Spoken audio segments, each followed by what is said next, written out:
So while I sympathize with the domestic abuse victim in this video, I have to ask anyone who seriously considers contributing to the Chip In campaign, how are you able to verify the facts in this case? Because we don't want to be spreading our money around to causes that are not justified. There are a lot of chip-in campaigns and charities that could use your money. So making sure that the campaign is legitimate and that the funding is being used as intended, I think would be a good idea, just as a standard practice. For example, you give this person money, who's to say they're not going to go out and buy drugs with it, right? So I think that there does need to be some accountability measure, even in situations like this, where it seems like a good idea to contribute money to a domestic abuse victim. There needs to be some follow-up and some accountability. And I would just encourage everyone to very carefully scrutinize where you send your money, because there's so many good causes that need it. Thanks. Guarded by snakes.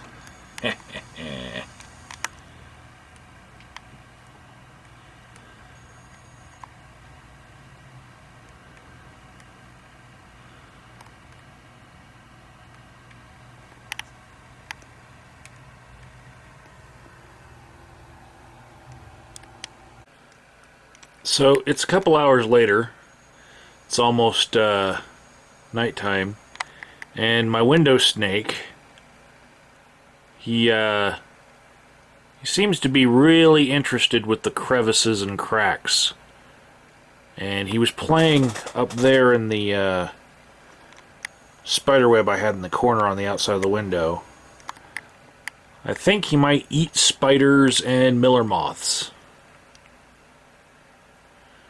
Not sure. Haven't seen him eat anything, but I'm going to trust that he knows where to find food for him. I don't have to feed him. He'll find food for himself. So I'm going to do this ramble style, just because I've got 2 hours to burn before I go to Denver to pick up my brother from the airport. So, I should just go get a Coke and crack one open. This might be a while because I've got a lot of thoughts about this. Okay. So,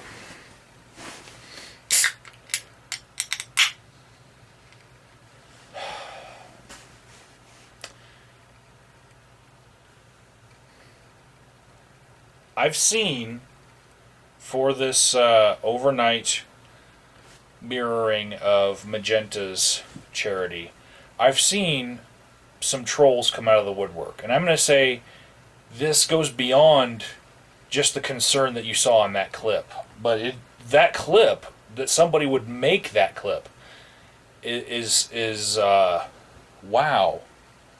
Like, let's see, what was this guy's name? Mr. A36 B10 to... Wait, no. A36 B102Y9. Okay, that's what his screen name is. Wonder if his channel has a real name.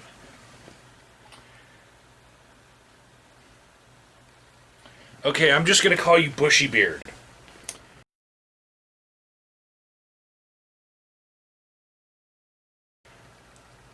Bushy Beard, I get where you're coming from. More than get where you're coming from. I feel like, where the fuck were you when we were giving money to Ash just 2 months ago, or however long ago that was? That would have been a good time for Bushy Beard to appear with his concerns. You know what I'm saying? It's an awesome beard, by the way.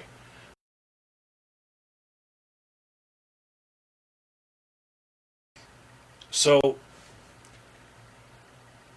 every once in a while, a charity will come up on YouTube, and people have to know um, a little bit about the person that they're giving to before they make that decision. They should, you know, investigate a little bit. Now, you can't really be pestering a domestic abuse victim for too many um, details. You know, like, you don't want her to, like, basically it's like you don't want to rape a rape victim all over again. You know, it's bad form. But there are some things about Magenta in particular that I would say would give you a good idea that this is a person who's not going to take the money and run and not do with the money what the money is intended for. First thing I would say about Magenta is that she is on a channel, right? The channel was started in 2006. And some YouTubers, like me, prize an older YouTube channel. I'm so glad this is a Ramble video, so when I knock something over, I don't have to edit it out. So, the older your channel is, the longer you've been here, you know? Even if you weren't contributing to the community, you know, the older your channel is, you know, you're not just a fly by night sort of thing. Now, there's another component to that, which is her videos, and you can see of her live public videos, the oldest one is from 2010. I believe to December of 2010. She has either deleted or privated or never uploaded anything older than that we can see on that channel. But at least since 2010, she's been an active member of the community. Okay? This is something that you can check for yourself. So you know that this person has significant ties to the community. And I think that does act as a sort of leverage against, is this person going to fuck over the entire community? Because she's built up 426 subscribers. And the first 100 are the hardest to get, let me tell you. It took me like 3.5 months to make my first 100 subscribers. It's a very logarithmic progression, you know. It's not like it used to be, where people just instantly had all these subscribers. If you're building a channel and you want people to watch, and you're trying to get these subscribers, it's hard nowadays, especially if you only started in 2010. But she made a steady progression of videos that you can see on her channel. She's been part of this community, this atheist community that Atheist Aussie is denying the existence of right now. There is a community of sorts, and sometimes her content was a little off subject for atheism, but it was enjoyed by other atheists, and it was understood that she was part of this community. And she was very active in comments. I don't know how you would check that, you know, because when you're searching YouTube's comments search, it's always been broken. You only get a little bit of what they've done, but I can tell you from my own experience that she has been active in comments.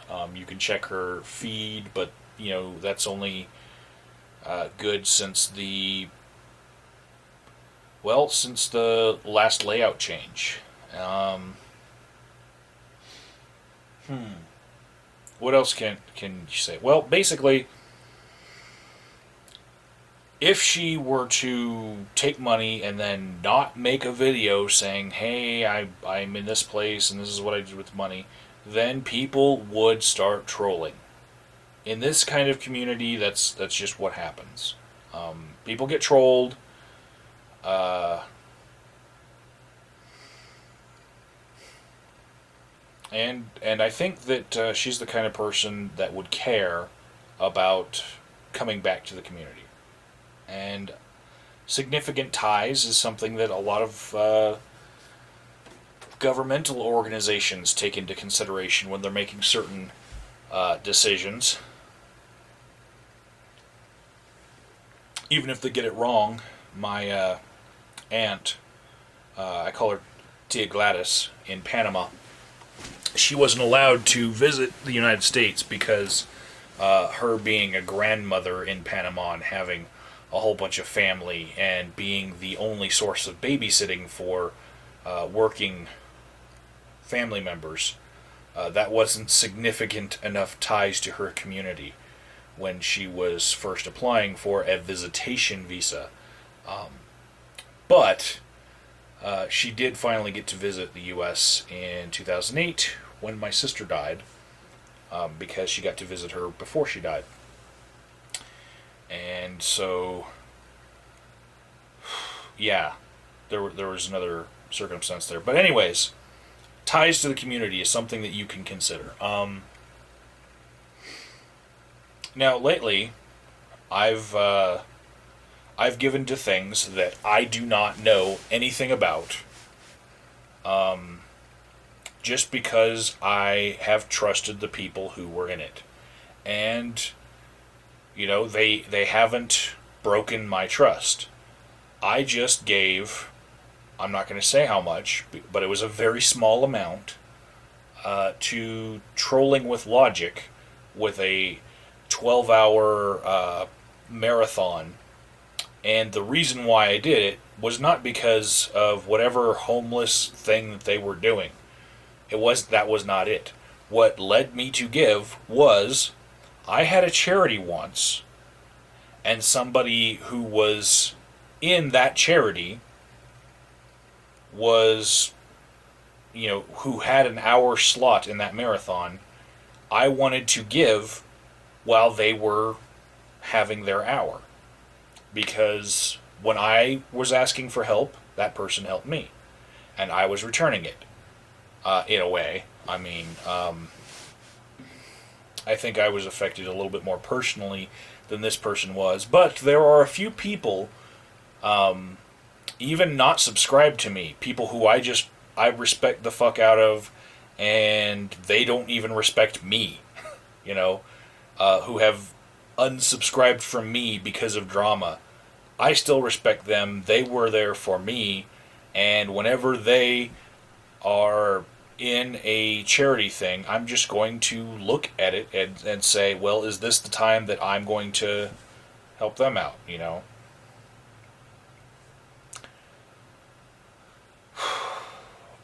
But I'll try not to name names in that specific instance. Just know that there were some people there that I respected. And let's see.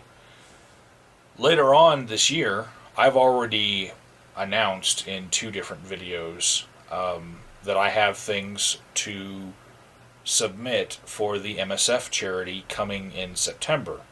And DPR Jones has contacted me on Skype to make sure that I still have these items, and yes, I do, and more. And I will be fanning them out for a photo of what each of my auctions will look like. I decided that to do it kind of like a grab bag sort of project, and stick different things in each one, so that each one is going to be the same thing, but 5 different people will be able to bid on this at the auction and get one of these, because the autographs that I've gotten from famous people in the community, outside of YouTube. I figured that people deserved a better shot at it than just, having just one up there. So all the autographs, I got 5 of each when I got them. So that, I mean, you know what MSF is, right? So that's that's one way that charities can be, uh, I guess, researched is when it's a big name charity. But uh, I've seen charity functions for the United Way, and I won't give to the United Way. Even though they kind of are like an umbrella organization and all that. When I was a soldier, we used to get handed this combined federal campaign book, and it was highly recommended that we pledge $5 of our paycheck every month to something in there. And we had this book we had to look through and find some charity to give to. And if everyone in our unit gave to this charity, we would get a little streamer on our little flag for our unit. Fuck, I can't remember what we called that thing. The guidon. Sorry, it was the guidon. We got a little streamer for our guidon. So, in looking through that booklet, there were all sorts of charities, but the combined federal campaign was nice enough to tell us what the overhead costs for the charities were and how much of our money would actually be going to the use that was specified by that charity. And if I remember correctly, the United Way back then, which was 2003 at the latest, that would be the last year I would have seen the book. They had like a 30% overhead. A third of the money that was going into them was basically paying for staff. And so there's a whole bunch of different charities that, to me, it seems like they have an entire staff devoted to bringing more money in for the charity and having fundraisers. And that those staff are basically bringing those funds in so that they themselves can have a job. And there are few charities in my town right now which, I'm trying to look on the bright side of things and think that they're doing good, but there are a few charities in my town that I am losing respect for because I don't see them doing much except for fundraising. So you have to look at that. You can't just look at if the charity is a big name thing. But a lot of people are going to be drawn to the MSF fundraiser just because they see Doctors Without Borders. And they'll think, oh, well, that's an established charity. It must be good. No, you gotta look into it.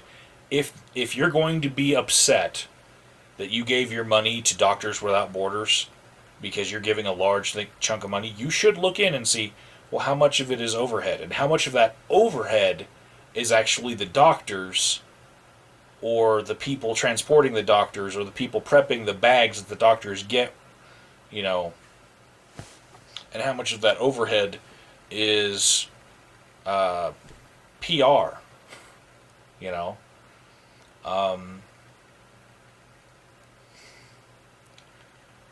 While I was in the military, I pledged my CFC funds every year, and the first charity that I gave to was SETI at Home, where they were using people's computers at home. Every time your screensaver turned on, basically you would be doing computations for SETI in order to try to filter through massive amounts of information that they were gathering with their satellites that they couldn't sift through, and they found this innovative way to do that, and I was funding that for a while. And then I was angry at my chain of command and I wanted to send a message, so I decided to give to the Helper Monkeys charity. I forget what the name was, but it was basically uh, people getting monkeys when they have handicaps. It was just the most off the wall thing in the book, and that's what I decided to give to. I was like, if I have to give $5 a month just so that my unit gets a stupid streamer on the guidon, it's going to be for something stupid, because a streamer on the guidon is stupid, especially when you're lower enlisted in the military. You don't make a lot of money, and for them to squeeze it out of the lower enlisted didn't make a lot of sense to me. We had charities that were benefiting us at the time, all sorts of charities. So then I think the last year I actually gave to the March of Dimes, even though it had a bit of an overhead to it. And that was because I had a change of heart about how serious I should take that kind of stuff, and the March of Dimes is a favored charity by my family for family reasons. We've had a lot of prenatal problems, where the March of Dimes were there to help out, so I switched to that in my last year. But that, we're talking about a pittance of money, but there are these statistics out there that you can research. Now, as far as charities that I've participated here in the past with, that some of them I really feel like I boned myself and everyone who I led to give to the charity. The last one being Ash. I was like, I didn't mirror the original video. I was like, you know what, guys, I'm gonna give him $10, and if you know him, you might give him $10. You might give him something yourself, but even in my video, I don't think that I was putting myself out there for him that much. I was just saying, look, there it is. And you, James, had started his fundraiser without even having the place to send the funds to.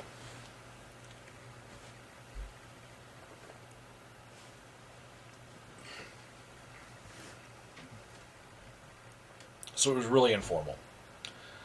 Before that, I would say that the most significant charity I was involved with was my own Occupy charity. And everyone will notice that I cut that off because I decided that it was, at the time that most of the funds came in, they all went to a worthy cause. But that worthy cause, I've determined, is not so much there. So I don't pimp that anymore, Some of us changed direction on where we want to put our time, and it was at the Occupy movement that the plan was hatched to start my voter registration drive. And going forward, I just consider that time spent there as being the groundwork laid for my voter registration drive. In fact, other people who were Occupy protesters have been registering people to vote with me at some of my events. But I do feel a little bit like, I wish that the I can show you all the videos that I made about where the food went. I can show you exactly receipts for everything. But that's only one part of the equation. Yes, food was bought and given to people. Yes, supplies were bought and given to people. But if we're going to apply this to Magenta, to this fundraiser that we're talking about now, this would be like if we were to give her this money and she spent it all on the things that she said it was for in her on her chip-in page, like rent and first month's last month's rent and all that, and then she were to not be a good person. That's what happened at the Occupy movement. And I really feel like it is all pretty much captured in the video on the Occupy Colorado channel, the channel that I'm actually moving all my Occupy videos to. It's youtube.com/Occupy Colorado. There's a video there that I looped one of the protesters in a city council meeting saying, I'm tired of everyone telling me that I fuck my dog. And he said that right in the middle of city council. And another one of the protesters, in another video that's not on my channel, she asked the mayor of the city just recently during the wildfires that had attacked my city. She asked the mayor, why doesn't he just use his weather control satellites? Why doesn't he just call it NORAD, which is up on the mountain? Why doesn't he use the weather control satellites to put out the fires with rain? And yeah.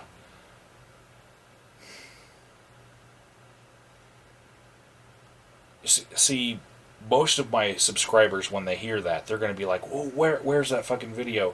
I did pass it around to a few of my friends, but holy shit, it's so it sums up my entire experience there. It's hard as a skeptic to hear things that some of the people who are not skeptics will say. Some of the religious people, and in this case, the whole chemtrail thing. I've made fun of a few protesters and made videos. I've thrown little friendly jabs at them, and then put these videos on their Facebooks, saying, "Hey, here in the Denver Museum we have all these crystals here. How do you think that there's chemtrails in the air? If these crystals are what you use to make cloud bombing grenades, you're just gonna have to Google all this shit if you don't believe how crazy this is.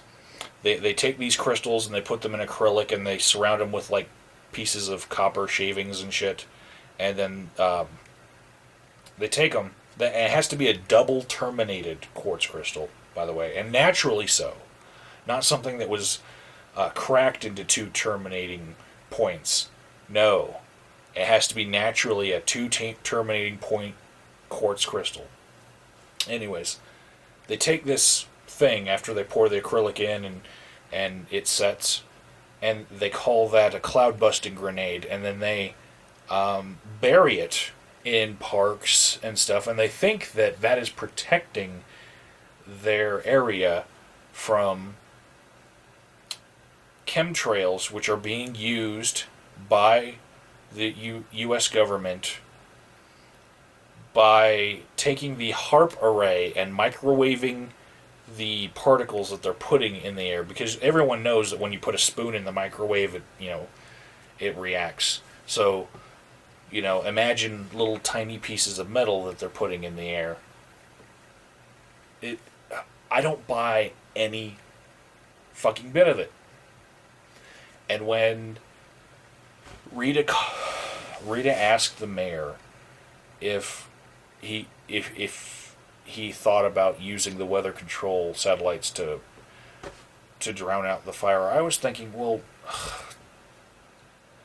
why did he let the area get so dry in the first place? You know, if he had the power to control the weather. Explain to me why Katrina was allowed to plow through New Orleans too, while you're at it. Damn it. So yeah, the reason why I decided to quit supporting the Occupy movement was because it started being inhabited by a lot of crazies in my town. Not in every town.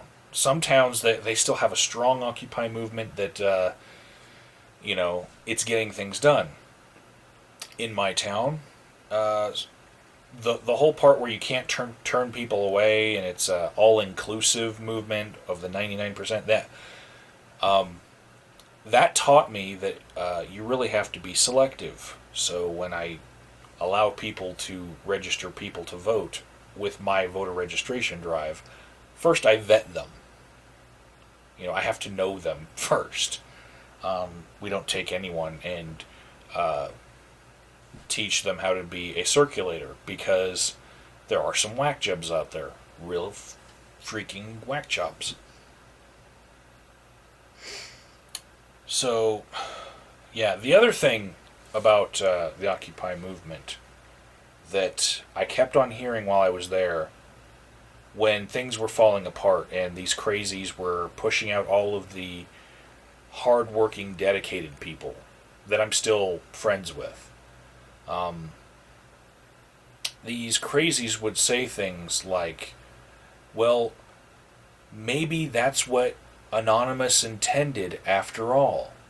Maybe this is what they intended. Maybe they intended everyone to meet, organize, and go off to other charities and go off to other movements. And I was looking at them. No, there was no grand scheme. People use this kind of thought to explain just about anything and say, well, maybe that's part of God's plan. Well, these crazies were actually saying, well, maybe it was Anonymous's plan that all of this would happen the way that it did.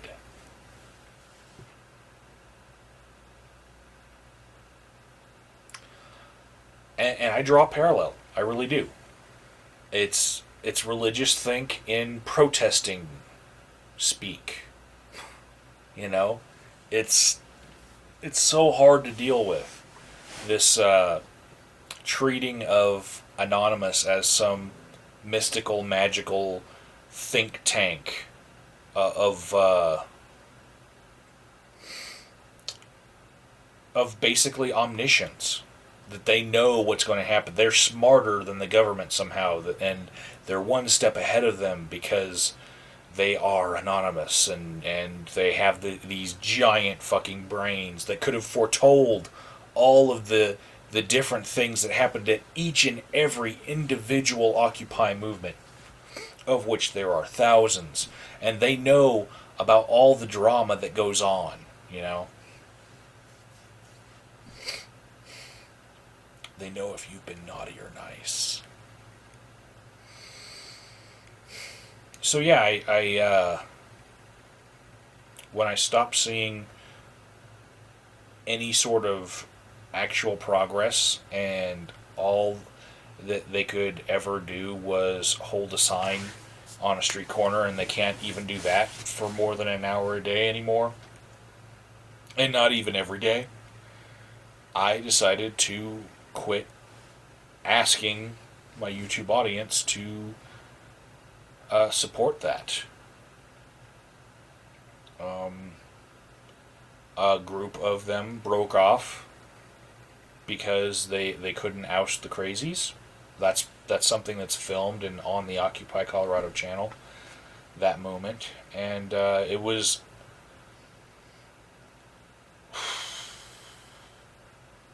too little too late. You can't just start selecting or vetting out the crazy people that late in the game. And the Occupy movement in my town is basically mud. They're laughed at. And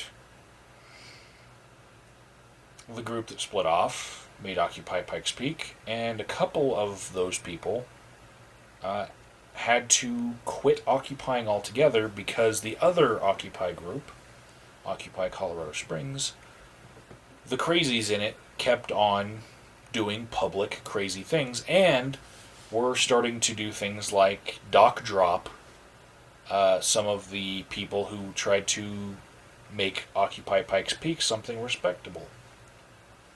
And these were horrible, horrible actions. And so,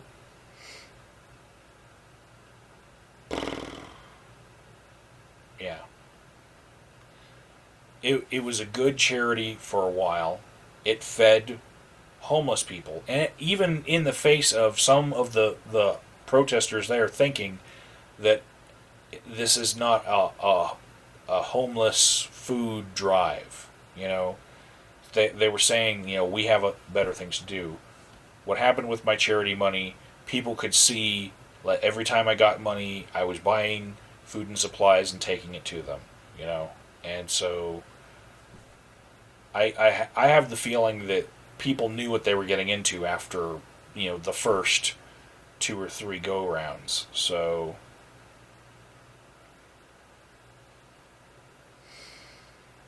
I feel good about cutting it off when I did. I'll just say that much. I did have a charity set up. I had a chip-in set up that was underneath all of my fire videos from the wildfire that just happened because my friend Robin was displaced by the fire. And in fact, I believe the video about evacuating her has 5,000 views on it. And I ended up getting no money with it because I wasn't. I didn't make a video expressly saying please give to my charity. I just put the link in the descriptions, but then I removed the link from all the fire videos and deleted the chip in altogether. It had gotten 0 funds, and I made a video when I deleted it so that I could show people that it got 0 funds. But the reason why I did that was it ended up that Robin's house was not burned. She gave me some footage from her cell phone, and I made a video out of that to show people that her house was right on the edge of the burn area. But basically, the ads on the video that I had, gave me enough money to pay for the gas that I spent in evacuating her. I mean, it's all good, And I changed all of the descriptions to if you want to help out the victims of the fire, here's the local Red Cross number, here's all these other different charities that you can get in touch with, here's a Facebook page where they have, and like 2,000 people are displaced in my city right now. But the specific people that I started the chip in for, really, it was 2 days worth of moving and gas. So it's nothing chip in worthy anymore. So I canceled that chip in. I understand wanting to check into things. I wish somebody had said this much when Ash had his chip in, but what I don't understand is the level of trolling it has gotten to in this particular instance. And maybe I'm thinking that because of Ash, now the next charity case that is just a person that we all decide to chip into, that has to be scrutinized a lot. I say come with the scrutiny anyway, but leave the trolling behind. I mirrored that video, and I have 3 up thumbs, 5 down thumbs. And these 5 down thumbs didn't leave comments, But if you go to Bionic Dance's video, there is an entire thread of trolling. Like, why was she staying with this guy for 15 years? You know, yada, yada, yada. This is all her fault. Why are we supporting her? Holy shit.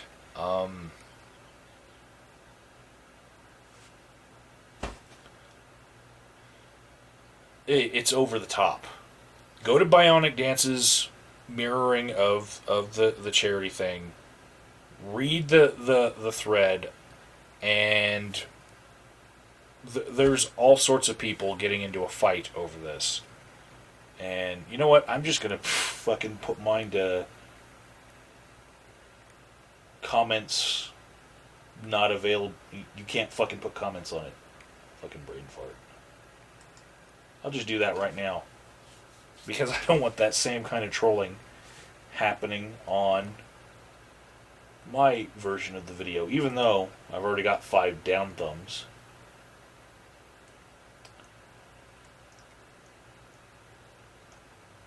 Heartless people. Alright, so if you do anything for me today while I am out in Denver, please find a troll and kill it on that thread on Bionic Dance's video. Because that's bullshit. But take what's his name? Bushy Beard. Take Bushy Beard's advice to heart and maybe check out the next charity before you give money to it.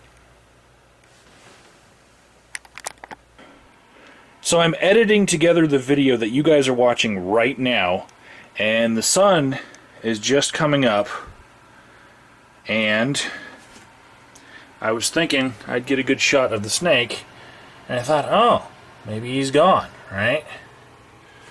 But, nope.